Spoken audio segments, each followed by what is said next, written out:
है calculate lambda nought M. ये क्या होता है? ये होता है molar conductivity eight infinite dilution, या फिर इसी को बोलते हैं लिमिटिंग मोलर कंडक्टिविटी। तो ये निकालना है CaCl2 का और MgSO4 का, और आयन का जो मोलर कंडक्टिविटी है वो दिया हुआ है, जो लिमिटिंग मोलर कंडक्टिविटी दिया हुआ है। अब मान लो इसका निकालना है लैम्डा नॉट एम, निकालना है किसका? CaCl2। तो ये क्या हो जाएगा? देखो बताए थे कोलराउस लॉ क्या कहता है, किसी भी इलेक्ट्रोलाइट की जो मोलर कंडक्टिविटी है वह उसके आयनों के मोलर कंडक्टिविटी के सम के इक्वल होता है। मतलब ये इक्वल होगा किसके? इक्वल होगा lambda nought m of calcium, है ना। ये टूटेगा तो क्या बनेगा? बनेगा Ca2 प्लस, देखो CaCl2 टूटेगा तो क्या बनेगा? बनेगा Ca2 plus plus 2Cl minus, 2Cl minus Ca2 plus बनेगा। तो ये हुआ Ca2 प्लस प्लस ये 2Cl है ना, तो ये हो जाएगा 2 लैम्डा नॉट मोलर कंडक्टिविटी, और यहाँ पर कौन हो गया? Cl माइनस 2 क्यों लगा? क्योंकि जब ये Cl का 2 है, यहाँ पर 2 आयन है। अब lambda naught m of Ca2 plus दिया हुआ है, कितना दिया हुआ है? 119, और 2 into lambda naught m of Cl minus भी दिया हुआ है, कितना दिया हुआ है? 76.3। और जहाँ तक यूनिट के बाद हम लिखे नहीं वहाँ पे, लेकिन तुमको यूनिट पता होगा कि जो मोलर कंडक्टिविटी है उसका यूनिट होता है Simon centimetre square mole inverse. ठीक है, इधर एकदम डाटा होना चाहिए कि मोलर कंडक्टिविटी का जो यूनिट होता है Simon centimetre square mole inverse. अब बस कुछ नहीं करना है, इसको मल्टीप्लाई कर देना है, तो हो जाएगा 119 प्लस 2 3 जा 6 6 12 15 152.6। तो ये तुम्हारा जो आंसर है ये फाइनली आ जाएगा 271.6 Simon centimetre square mole inverse. ठीक है, ऐसे ही इसका भी बनेगा MgSO4 का। MgSO4 जब लैम्डा नॉट m निकालेंगे किसका? MgSO4, तो MgSO4 टूटेगा तो क्या बनेगा? Mg2 प्लस और SO4 माइनस, ये हो जाएगा lambda naught of Mg2 plus plus lambda naught of SO4 minus. अब ये चीज दिया हुआ है, कितना दिया हुआ है? 106.0, ये हो गया 106, और lambda naught of SO4 minus दिया हुआ है 160। इसको ऐड करोगे तो हो जाएगा 662, 266, और साथ में इसका यूनिट तो पता ही है, यूनिट क्या होगा इसका? Simon centimetre square mole inverse. तो इस तरह से जो है कोलराउस लॉ का क्वेश्चन आ सकता है, कहीं आज तक आया नहीं है लेकिन आ सकता है। इससे इजी है एकदम, आयन को तोड़ना है और जोड़ देना है। ठीक है, देखो तो अभी तक जो है कोलराउस लॉ देख लिए, उसको क्वेश्चन भी एक देख लिए। अब हम लोग को देखना है लास्ट टॉपिक अभी सब्जेक्ट का जो बचा हुआ है सेल, ये बोल सकते हैं बैटरी। ठीक है, बैटरी क्या होता है? तो बैटरी ये होता है बेसिकली इलेक्ट्रोकेमिकल सेल होता है। इलेक्ट्रोकेमिकल सेल कौन होते हैं? वैसे सेल जिसमें केमिकल रिएक्शन होने के बाद इलेक्ट्रिकल एनर्जी प्रोड्यूस होता है, उन्हें क्या कहा जाता है? इलेक्ट्रोकेमिकल सेल कहा जाता है। पढ़े थे ना शुरू में चैप्टर के कि दो तरह के सेल होते हैं। एक हुआ होता है जिसमें केमिकल रिएक्शन करवा कर इलेक्ट्रिसिटी प्रोड्यूस किया जाता है, और एक होता है इसमें इलेक्ट्रिसिटी देकर केमिकल रिएक्शन करवाया जाता है। तो जिस तरह के सेल में केमिकल रिएक्शन करवाकर और क्या प्रोड्यूस किया जाता है? इलेक्ट्रिसिटी प्रोड्यूस किया जाता है, उस तरह के सेल को कहते हैं इलेक्ट्रोकेमिकल सेल या गैल्वेनिक सेल या वोल्टाइक सेल। और वोल्टाइक सेल या गैल्वेनिक सेल आपस में सीरीज कॉम्बिनेशन में जुड़ते हैं, उसको क्या कहते हैं? बैटरी। तो बैटरी क्या होता है? बैटरी होता है ग्रुप ऑफ गैल्वेनिक सेल बोले या वोल्टाइक सेल बोले या इलेक्ट्रोकेमिकल सेल बोले, एक ही बात है ना। तो group of galvanic cell in series combination, किस कॉम्बिनेशन में जुड़ा होता है? सीरीज कॉम्बिनेशन में जुड़ा होता है, तो इसी को बोलते हैं बैटरी। तो देखो जो सेल होता है जनरली, जो मान लो बैटरी में डालने जो एक टॉर्च होता है उसमें डालने जो सेल है एक जो है उसको क्या कहते हैं? सेल कहते हैं। और वो जो सेल होता है वही हम लोग बेसिकली पढ़ना है, वही मतलब मेन चीज है। अब सेल के कॉम्बिनेशन को क्या कहते हैं? बैटरी। अब जो सेल होता है वो दो टाइप का होता है। सेल होता है कितने टाइप का? बोलो सूरज, कितने का होता है? दो टाइप का। एक होता है प्राइमरी सेल, ये बोल सकते हैं प्राइमरी बैटरी, और एक होता है सेकेंडरी सेल, ये बोल सकते हैं सेकेंडरी बैटरी। तो सेकेंडरी सेल प्राइमरी सेल क्या होता है? तो वैसे सेल जिसको हम केवल एक बार यूज कर सकें, एक बार यूज करने के बाद दोबारा यूज नहीं कर सकते हो तो उस तरह के सेल को कहते हैं प्राइमरी सेल। वैसा सेल एक बार यूज करने के बाद दोबारा उसको हम चार्ज करके यूज कर सकते हो उसको कहते हैं सेकेंडरी सेल। जैसे कि टॉर्च में जो लगता है सेल, ठीक है, उसको ड्राई सेल बोलते हैं या लेहलांसे सेल भी बोलते हैं, तो वो कौन सा सेल है? वो प्राइमरी सेल है। उसे एक बार यूज कर लिए दोबारा उसको यूज हम नहीं कर सकते हैं। जबकि इन्वर्टर में जो बैटरी यूज होता है या कार में जो बैटरी यूज होता है वो कौन सा सेल है? सेकेंडरी सेल है, क्योंकि उसको हम एक बार यूज करने के बाद दोबारा भी यूज कर सकते हैं। तो प्राइमरी सेल क्या होगा? लिखो पहले को इस सब लिखो, पहले प्राइमरी सेल क्या है। तो बात ये है किसी भी सेल में या किसी भी बैटरी में आखिर इलेक्ट्रिकल एनर्जी प्रोड्यूस कहाँ से होता है? तो जो इलेक्ट्रिकल एनर्जी है वो प्रोड्यूस होता है केमिकल रिएक्शन से। जो बैटरी होता है उसके अंदर केमिकल रिएक्शन होता है और उस केमिकल रिएक्शन के फलस्वरूप क्या बनता है? इलेक्ट्रिसिटी बनता है। अब वो जो केमिकल रिएक्शन हो रहा है अगर वो इरिवर्सिबल रिएक्शन है, मतलब एक बार रिएक्शन हो गया और दोबारा रिवर्स नहीं हो पाया, तो वही कौन सा होता है? Primary cell. मतलब एक बार रिएक्शन हुआ उससे एनर्जी निकला और वो एनर्जी मिल गया हमको एनर्जी के रूप में। लेकिन कुछ सेल ऐसा होता है इसमें कि जो रिएक्शन हुआ है अगर उसको हम बाहर से जो इलेक्ट्रिकल एनर्जी फिर सप्लाई करें अगर, तो फिर से वो रिएक्शन रिवर्स हो जाता है, तो उस तरह का सेल क्या कहलाता है? सेकेंडरी सेल कहलाता है। तो प्राइमरी सेल क्या है? तो लिखेंगे कि that type of cell which या in which electrode reaction occurs only once and it cannot be reversed again by providing energy source from outside and it cannot be reversed again by providing energy source from outside is called primary cell. Is called primary cell. इसका example क्या हो जाएगा? तो इसका example हो जाएगा ये, इसमें से और लिख सकते हैं, is called primary cell. It cannot be reused again. इसको हम लोग दोबारा रीयूज नहीं कर सकते हैं। इसका एग्जांपल अगर देखा जाए तो हो जाएगा ड्राई सेल। ड्राई सेल को ही लेग्रांजे सेल भी कहा जाता है। क्यों? क्योंकि इसका साइंटिस्ट जिन्होंने खोजा था ड्राई सेल उनका नाम लेग्रांजे था, इसलिए इसको लेग्रांजे सेल भी कहा जाता है। या फिर मरकरी सेल। तो ये जो है प्राइमरी सेल है जिनको हम केवल एक बार यूज कर सकते हैं। इसमें केमिकल रिएक्शन केवल एक बार हो सकता है, दोबारा नहीं हो सकता है, उसको कहते हैं प्राइमरी सेल। तो अभी देख लिया प्राइमरी सेल के बारे में, अब देखना है सेकेंडरी सेल के बारे में। सेकेंडरी सेल कौन है? तो पहले बता चुके हैं कि जिस तरह के सेल को हम दोबारा यूज कर सकते हो, मतलब एक बार यूज कर लिए, मतलब एक बार रिएक्शन हो गया, अब बाहर से उसको हम एनर्जी दें तो फिर से रिएक्शन रिवर्स हो जाए, ठीक है, मतलब वो चार्ज हो जाए, ठीक, उसी को बोलते हैं चार्ज होना। एक बार डिस्चार्ज हो गया और फिर से चार्ज हो जाए, तो मतलब कि उस तरह का जो सेल है उसको हम बार बार यूज कर सकते हैं चार्ज करके, और उसको बोलते हैं सेकेंडरी सेल। तो सेकेंडरी सेल क्या हो जाएगा? That type of cell in which electrode reaction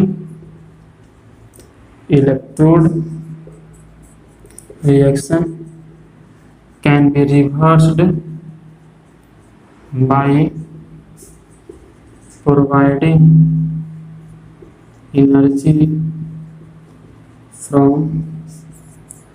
outside and it can be used again by after charging it are called secondary cell। इसका एग्जांपल हो जाएगा तुमको लीड स्टोरेज जो कि यूज होता है कार के कार की बैटरी। इसके अलावा तुम किसका यूज आगे example mercury cadmium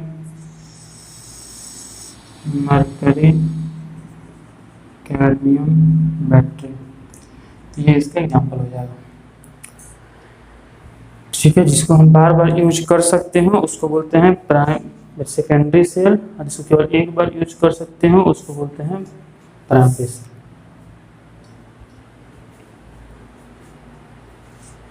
lead stress battery और एक ये होता है nickel cadmium battery.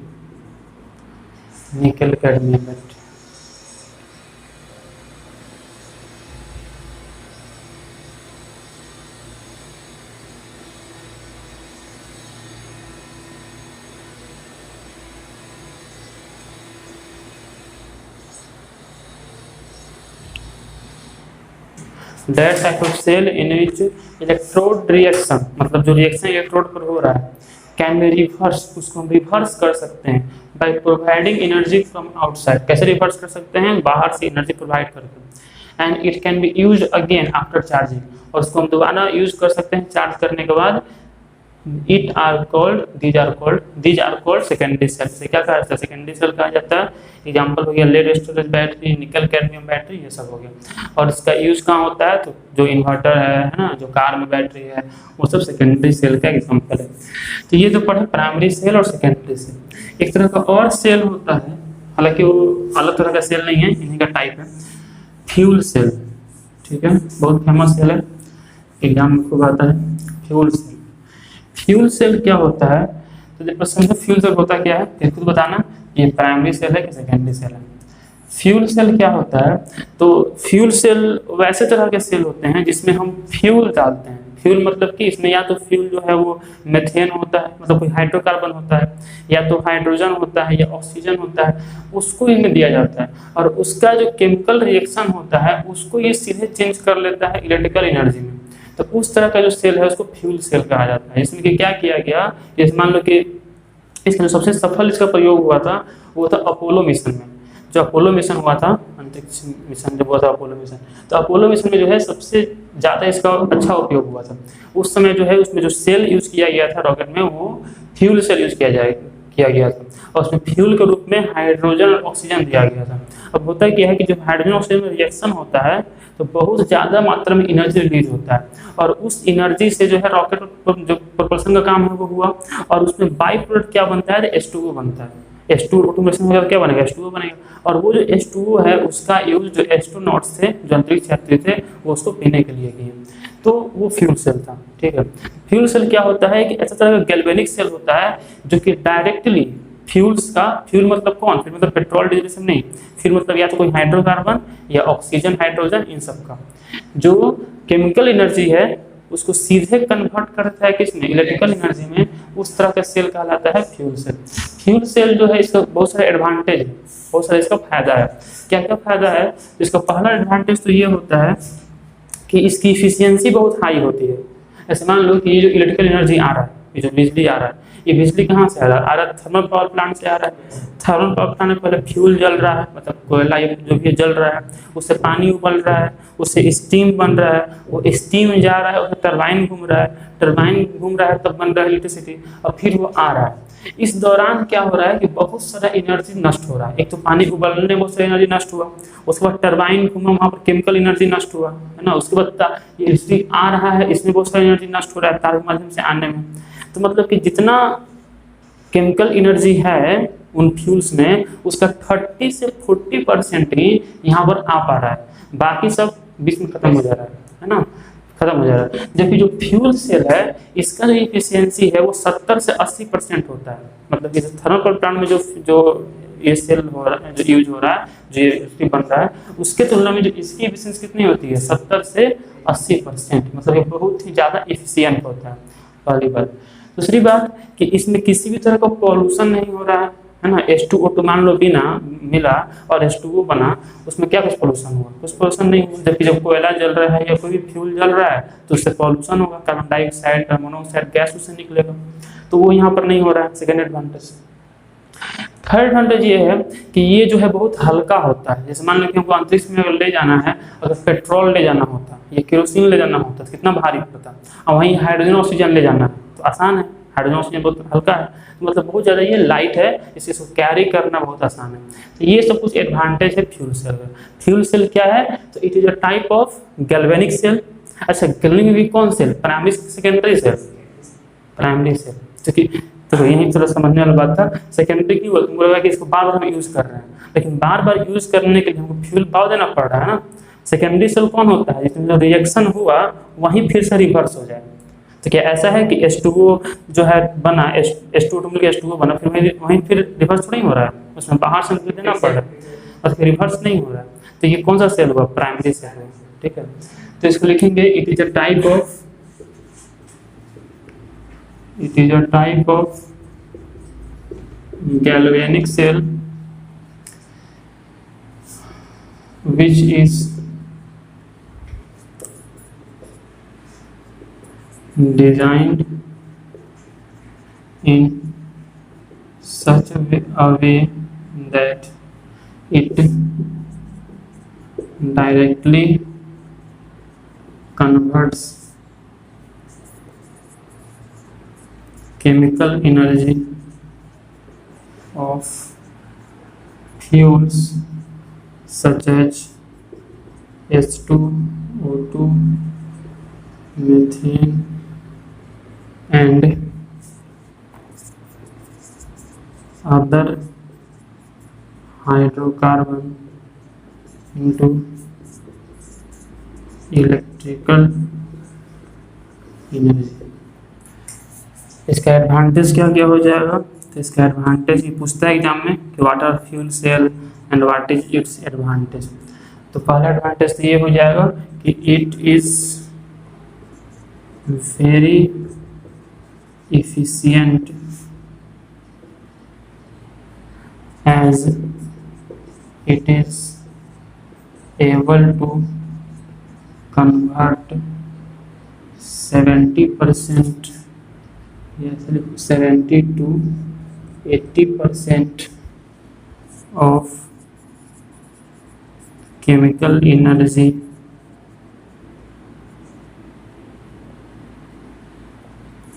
of fuel into electrical energy। तो फिर बात की जाए थर्मल पावर प्लांट का, तो ये कितना होता है, 30 से 40% होता है। उसकी जो इफिशियंसी है थर्मल पावर प्लांट की वो केवल 30 से 40% है, और इसकी 70 से 80% है। Second, in these cells pollutant does not get produced. इस तरह के सेल में जो है पॉल्यूटेंट प्रोड्यूस नहीं होता है, मतलब कि पॉल्यूशन प्रोड्यूस नहीं होता है। तीसरी बात, in this the fuel of these cells are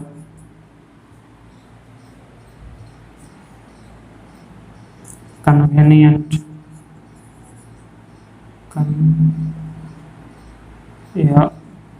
the fuel of these cells are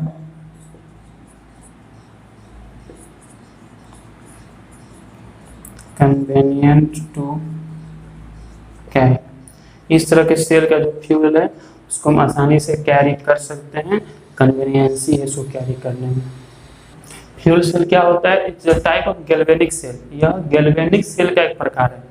galvanic cell मतलब वैसे सेल जो कि केमिकल एनर्जी को इलेक्ट्रिकल एनर्जी में कन्वर्ट करते हैं। विच इज डिजाइन इन सच अ वे, जो इस तरह से बनाया गया है कि it directly converts chemical energy of fuel such as H2O2, methane and other hydrocarbon into electrical energy. इस तरह से बनाया गया है कि ये डायरेक्टली जो ये फ्यूल्स हैं उनकी केमिकल एनर्जी को चेंज कर देता है किसमें, इलेक्ट्रिकल एनर्जी में। इसका एडवांटेज क्या क्या है, ये बहुत अधिक इफिशियंट है ना। इसकी जो इफिशियंसी है वो 70 से 80% है। मतलब इतना एनर्जी स्टोर है एज केमिकल एनर्जी, उसका 70 से 80% को ये कन्वर्ट कर देता है इलेक्ट्रिकल एनर्जी में। जबकि जो थर्मल पावर प्लांट है, और मान लो उसकी एफिशिएंसी आ जाता है ऑब्जेक्टिव में, तो कितना होता है याद रखना है 30 से 40%।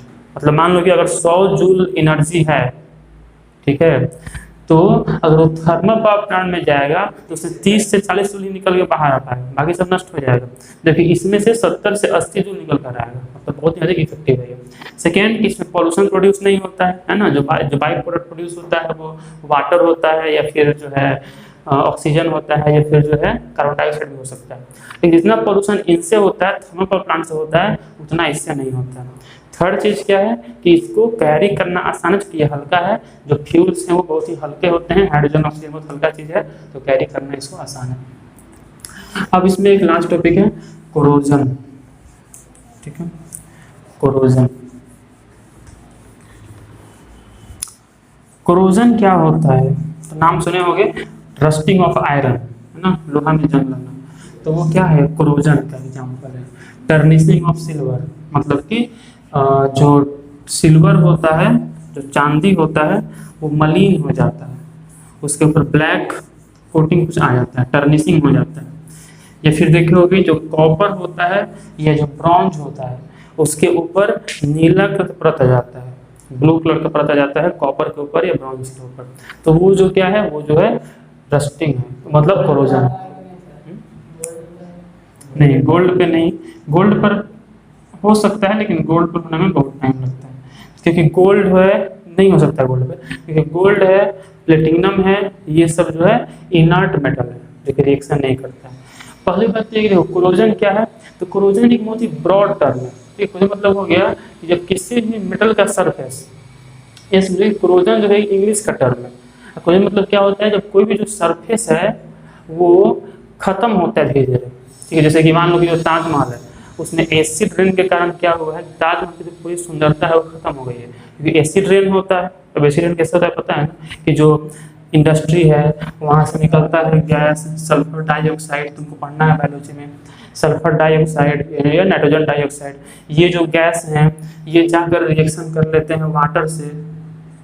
ठीक है, पहले रिएक्शन करता है ऑक्सीजन से, बनाता है SO3 सल्फर डाइऑक्साइड, फिर रिएक्शन करता है वाटर से, बनाता है सल्फ्यूरिक एसिड H2SO4। वैसे ही ये भी रिएक्शन करता है वाटर से, बनाता है HNO3 नाइट्रिक एसिड। और जब यही पानी के साथ गिरता है तो क्या बोलते हैं उसको, एसिड रेन बोलते हैं। तो आता है इसमें सब्जेक्टिव में, ठीक है, केमिस्ट्री में भी आता है कि कौन सा गैस रिस्पॉन्सिबल है एसिड रेन के लिए। तो SO2 और NO2 कहाँ से निकलता है, तो इंडस्ट्री से निकलता है। तो जो ताजमहल है आगरा में, उसके आसपास जो है बहुत ही ज़्यादा औद्योगिक शहर है, जैसे कि भोपाल है, ठीक है, तो ये सब जो शहर हैं उनमें बहुत ज़्यादा इंडस्ट्री है। तो उससे क्या था कि SO2 और NO2 गैस निकलता था, और वहाँ एसिड रेन के कारण ताजमहल की जो सुंदरता थी, जो उसको चमक था, वो खत्म हो रहा था। तो फिर सुप्रीम कोर्ट का ऑर्डर आया कि आसपास जो भी शहर हैं और जो भी इंडस्ट्री है, वो या तो इंडस्ट्री बंद हो जाए, नहीं तो वो चल रहा है तो उसमें कैटालिटिक कन्वर्टर लगे, ताकि ये सब गैस निकल नहीं पाए, इन गैस को अंदर ही रख लिया जाए। ठीक है, कैटालिटिक कन्वर्टर होता है, तो इन सब जहरीले गैस को रख लेता है, जमा कर लेता है। ठीक है, तो वो भी क्या है, कोरोजन का एग्जाम्पल था। वो किसका एग्जाम्पल था, कोरोजन का। लेकिन तो कोरोजन मतलब एक ब्रॉड टर्म, इसमें कोई भी चीज़ की जब ऊपरी परत खत्म होता है तो उसको हम कोरोजन कहते हैं। लेकिन यहाँ पर हम लोग बात करेंगे बेसिकली मेटल के केस में। मेटल के केस में कोरोजन का क्या मतलब है, तो कोरोजन का मतलब होता है कि किसी भी ऊपरी परत का, देखो जैसे कि आयरन है, तो आयरन के ऊपरी सरफेस पर जंग क्यों लगता है, रस्टिंग क्यों होता है, क्योंकि इन्वायरमेंट में ऑक्सीजन है या फिर क्या है, वाटर है ना, जो एटमॉस्फेयर है उसमें ऑक्सीजन है और मॉइस्चर है। अब वो जो ऑक्सीजन और जो मॉइस्चर हैं वो आयरन की जो ऊपरी परत है उसमें जो आयरन का एटम है उससे रिएक्शन कर लेता है, बनाता है Fe2O3 × XH2O, जो कि ब्राउन कलर का होता है, और इसी को बोलते हैं रस्ट। और इस प्रक्रिया को क्या बोलते हैं, रस्ट। और इससे होता है क्या है कि धीरे धीरे ये खत्म होते जाता है, और धीरे धीरे जो है आयरन डिटोरिएट होते जाता है, नष्ट होते जाता है। तो ये चीज़ यहाँ भी होता है, सेम चीज़ कॉपर के साथ भी होता है, जितने भी मेटल्स हैं उनके साथ होता है। लेकिन गोल्ड और प्लेटिनम याद रखना उनके साथ नहीं होता है, क्योंकि वो इनर्ट मेटल है, वो रिएक्शन नहीं करते हैं ऑक्सीजन के साथ या मॉइस्चर के साथ। तो कोरोजन क्या है, इट इज ईटिंग ऑफ, इसको बहुत तरह से हम लिख सकते हैं, सिंपल तरीका है, it is eating of metal surface eating of लिख सकते या फिर लिख सकते deterioration, deterioration of metal surface due to its reaction with oxygen and moisture present in atmosphere is called corrosion. Example, rusting of iron, लोहा में जंग लगना, टर्निशिंग ऑफ सिल्वर, टर्निशिंग ऑफ सिल्वर चांदी का मलिन होना, टर्निशिंग होना, एक्यूमुलेशन ऑफ टर्निशिंग, टर्निशिंग मतलब कि मलिन होना, मलिन होना, काला काला पड़ना, NISHING, accumulation of या development of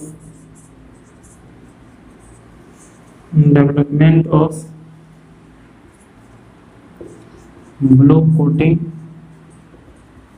on copper और bronze.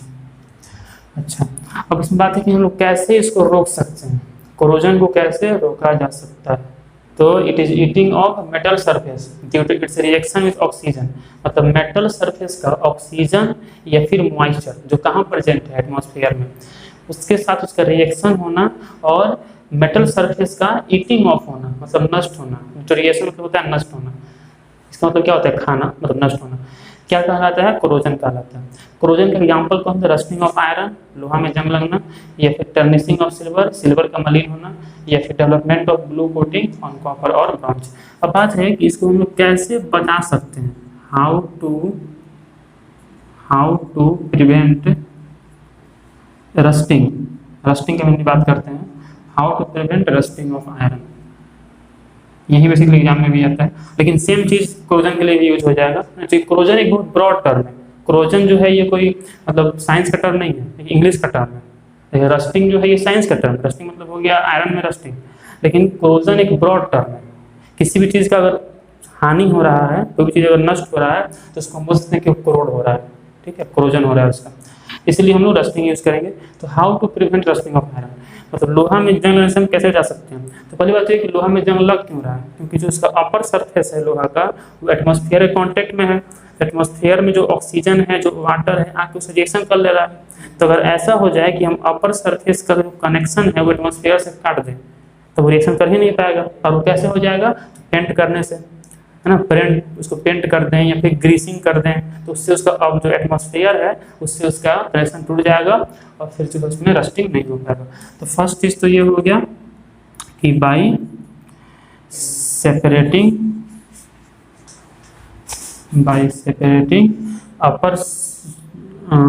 upper surface of metal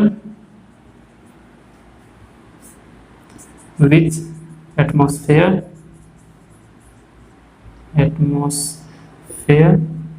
by painting और greasing it, मतलब उसको हम अगर ग्रीसिंग कर दें या इसको पेंट कर दें तो उसका एटमॉस्फेयर से कांटेक्ट टूट जाएगा और रस्टिंग नहीं होगा। सेकेंड चीज़ में क्या होता है कि मेटल के ऊपर टीनिंग किया जाता है या गैल्वेनाइजेशन किया जाता है। सुन लो पहले, मेटल के ऊपर, खासकर आयरन के ऊपर, किसी मेटल के ऊपर या तो किया जाता है टीनिंग मतलब कि टीन का परत चढ़ाना, टीन का, एसन का, या किया जाता है गैल्वेनाइजेशन क्या होता है, बहुत फेमस चीज़ है, जिंक का परत चढ़ाना, ठीक है। जिंक का परत चढ़ाना क्या कहलाता है, गैल्वेनाइजेशन, और टीन का परत चढ़ाना क्या कहलाता है, टीनिंग। तो या तो उसको गैल्वेनाइज कर दें या इसको टीनिंग कर दें तो उससे भी हम उसको बचा सकते हैं कोरोजन से, रस्टिंग से। तो बाई गैल्वेनाइजेशन। गैल्वेनाइजेशन क्या होता है? Coating of metal surface, coating of metal surface with zinc. Zinc आता है ऑब्जेक्टिव में आएगा ये कि गैल्वेनाइजेशन क्या है। तो मेटल सरफेस के ऊपर जब जिंक का परत चढ़ा देते हैं तो क्या करते हैं? गैल्वेनाइजेशन करते हैं। तो बाय गैल्वेनाइजेशन और टिनिंग। तो टिनिंग क्या है? टिनिंग है कोटिंग ऑफ टीन। टीन समझते हैं ना? एसएन। एसएन मतलब क्या होता है? टीन। तो टीन का प्रचलन जनरली प्रेफर किया जाता है गैल्वेनाइजेशन। क्यों? क्योंकि गैल्वेनाइजेशन जो है जिंक का जो प्रचलन से जो है चमक भी आ जाता है, लस्टर भी आ जाता है, इसलिए जनरली जो है गैल्वेनाइजेशन कराया जाता है। तो जिंक का प्रचलन कराता है गैल्वेनाइजेशन। उससे होगा क्या कि जो रिएक्शन है वो सीधे आयरन से नहीं होगा, रिएक्शन किससे होगा? जिंक से होगा। उससे क्या होगा कि जिंक नष्ट होगा, आयरन बचा रहेगा अंदर में। ठीक है, तो वो चीज़ हो जाता है। थर्ड चीज हो जाता है बाय इलेक्ट्रोप्लेटिंग। इलेक्ट्रोप्लेटिंग कर देते हैं, जैसे कि आयरन के ऊपर मान लो चढ़ा दिया क्रोमियम का, ठीक, किसी सुपेरियर मेटल का चढ़ा दिया परत, ठीक है, तो उससे क्या होगा कि जो क्रोमियम है वो रिएक्शन करता ही नहीं है, ठीक है, बोलते बहुत स्लो रिएक्शन करता है। जैसे कि जो भी साइकिल का हैंडल है या फिर बाइक का हैंडल है, तो वो जो बना होता है हैंडल, उस बना होता है लोहा का, लेकिन उसके ऊपर परत रहता है किसका? क्रोमियम का। उससे दो फायदा हो गया, परत एक लस्टर आ गया, चमक आ गया, ठीक है, और सेकेंड फायदा ये हुआ कि वो जो है रस्टिंग उस पर नहीं हो पाएगा। तो थर्ड चीज क्या हो गया? थर्ड चीज हो गया कि by electroplating method, electroplating method in which inferior metal या in which metal surface is coated with superior metal। Superior metal जो कि रिएक्शन नहीं करता हो ऑक्सीजन से और वाटर से, उसका उसके ऊपर इलेक्ट्रोप्लेटिंग कर देंगे, चढ़ा देंगे परत। फोर्थ होता है सैक्रिफाइशियल मेथड, बाय सैक्रिफाइशियल मेथड। इसमें क्या होता है कि जो मेटल है मान लो ये मेटल है, तो इसको हम तार से ले जाकर कनेक्ट कर देंगे इससे भी ज़्यादा रिएक्टिव मेटल से। तो ये बस समझना है कि जो रस्टिंग है या जो कोरोजन है ये एक ऑक्सीडाइजिंग प्रोसेस है। कैसे प्रोसेस है? ऑक्सीडाइजिंग, मतलब ऑक्सीडेशन होता है। ध्यान से देखो इधर, जब आयरन बना Fe2O3 इंटू XH2O, आयरन से क्या बना ना? आयरन था और रिएक्शन किया ऑक्सीजन से, तो क्या हुआ? ऑक्सीडेशन हुआ ना। ऑक्सीजन से रिएक्शन करना क्या कहलाता है? ऑक्सीडेशन कहलाता है। मतलब यहाँ पर हो रहा है ऑक्सीडेशन, ठीक है, मतलब रस्ट। मान लो एग्जाम ये भी आता है कि रस्टिंग किस टाइप का प्रोसेस है, तो ऑक्सीडेशन प्रोसेस है, क्योंकि यहाँ पर आयरन का रिएक्शन किससे हो रहा है? ऑक्सीजन से हो रहा है। या इसको ऐसे समझ सकते हैं कि यहाँ पर आयरन है, यहाँ पर इसकी ऑक्सीडेशन नंबर कितनी है? 0 है ना, और यहाँ पर कितना है? +3, क्योंकि 3 2 6 हो गया, तो इसका कितना हो गया? इसका हो गया +3। 0 से +3 में गया, मतलब इलेक्ट्रॉन त्यागा, इलेक्ट्रॉन का लॉस किया। इलेक्ट्रॉन का लॉस करना क्या कहलाता है? ऑक्सीडेशन कहलाता है। तो मतलब यहाँ से इलेक्ट्रॉन लॉस हो रहा है। अब इसको मान लो कि ये आयरन है, इसको हम कनेक्ट कर दिए मैग्नीशियम से, तो मैग्नीशियम इससे ज़्यादा रिएक्टिव है। जब आयरन का रिएक्शन होगा ऑक्सीजन से, तो इलेक्ट्रॉन देगा तो ये, लेकिन वो इलेक्ट्रॉन फिर यहाँ से इसमें आ जाएगा, तो इसका क्रोजन नहीं होगा। क्रोजन किसका होगा? मैग्नीशियम का होगा, है ना। जनरली उसके लिए किया जाता है जो कि सबमरीन है, पानी के अंदर जो सबसे अधिक क्रोजन होता है पानी के अंदर, ठीक है, खासकर जो समुद्र के अंदर जो सबमरीन है या जो शिप है उसमें सबसे ज़्यादा क्रोजन होता है। तो उसको बचाने के लिए जो उसका लोअर सरफेस है सबमरीन का, उसको कन्वर्ट कर, उसको कनेक्ट कर देते हैं मोस्ट रिएक्टिव मेटल से। उससे क्या होगा? क्रोजन उसका होगा और ये बचा रहेगा। तो इसको बोलते हैं सैक्रिफाइशियल मेथड, इसमें ये अपने आप को सैक्रिफाइस कर देता है इसको बचाने के लिए, ठीक है। इसमें क्या होता है कि the metal is connected to more reactive metal,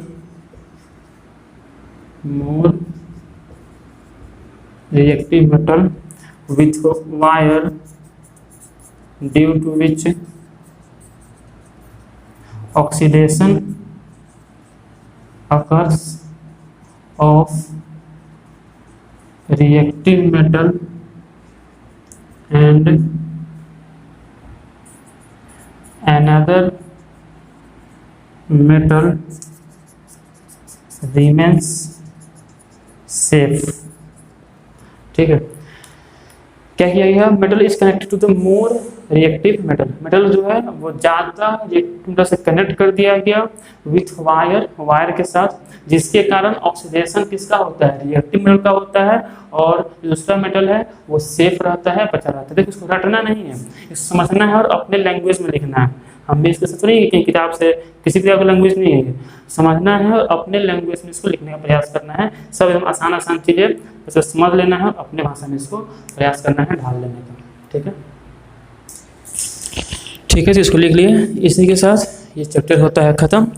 अब हम लोग मिलेंगे नेक्स्ट क्लास में, इस पर पढ़ाई जाएगा नेक्स्ट चैप्टर। तब तक के लिए पढ़ाई करते रहें, बढ़िया से पढ़ाई करो, नोट्स बनाओ। ठीक है, क्वेश्चन एक भी बोर्ड में इस बार से नहीं आएगा, इसको अगर नहीं लिखे तो स्क्रीनशॉट ले लो। और हम लोग मिलेंगे नेक्स्ट क्लास में, पढ़ाई करते रहें। बहुत बहुत धन्यवाद। पूरा वीडियो ध्यान से देखो और नोट्स बनाते रहिए। ओके।